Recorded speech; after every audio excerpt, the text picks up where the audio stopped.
Hardly a day goes by that you don't read another headline or see another news report about how bad things are in Iraq.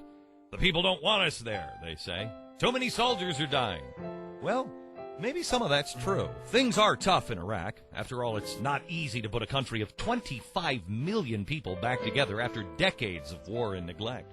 But maybe there's another side of the story, a side the media doesn't talk much about because the headlines just aren't as sensational as death and destruction. A side our troops on the ground see every day with their eyes and every night in their dreams, but that you probably don't even know exists.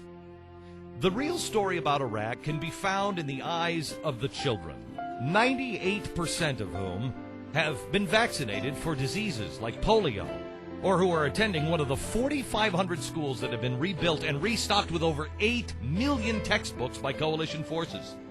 You can also see it in the bravery and patriotism of the 19,000 newly trained members of the elite Iraqi Special Police Force and the 18,000 border agents who are now protecting Iraq's border with Syria, or the amazing progress of Iraq's economy, where over 33,000 new businesses have started up since the end of the war.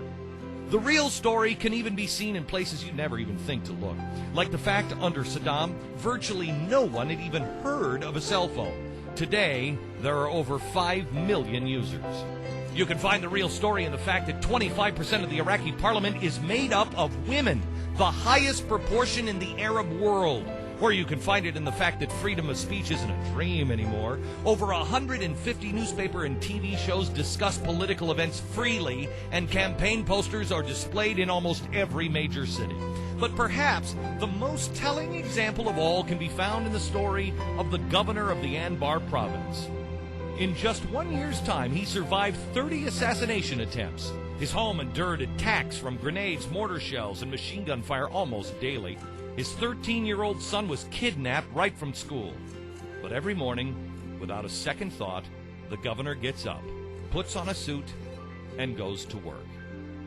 When asked why he would risk his life every day for the sake of a job, his answer was plain and profound.